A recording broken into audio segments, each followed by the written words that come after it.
Tara at samahan niyo ako magluto ng aming mauulam ngayon. Ipiprito lang natin itong hiniwa kong mga patatas. Wow!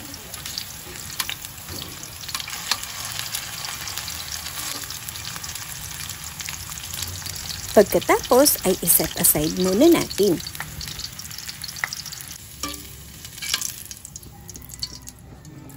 Sunod, itong mga carrots.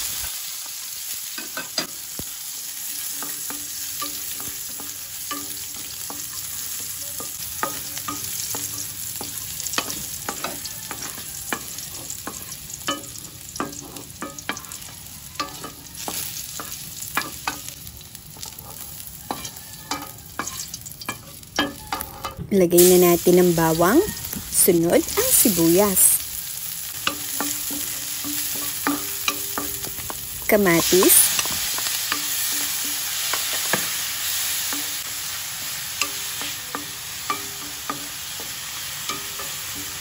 sunod na ilagay itong mga hiniwang manok. Maglalagay din tayo ng tomato paste.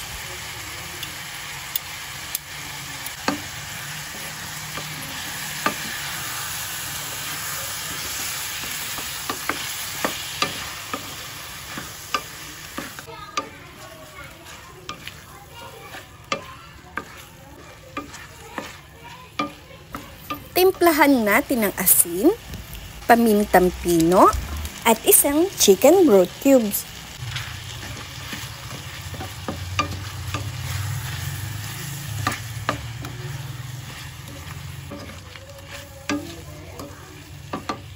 Isang baso na malinis na tubig.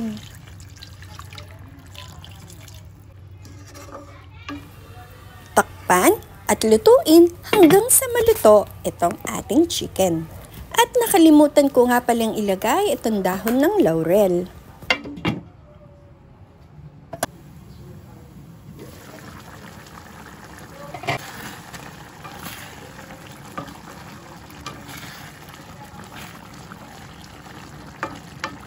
Sunod na nating ilagay ngayon itong mga piniritong patatas at carrots kanina.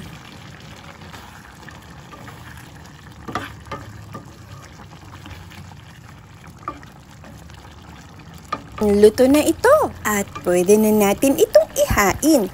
Maraming salamat po sa pananood mga Kamurang Recipes. Hanggang sa muli!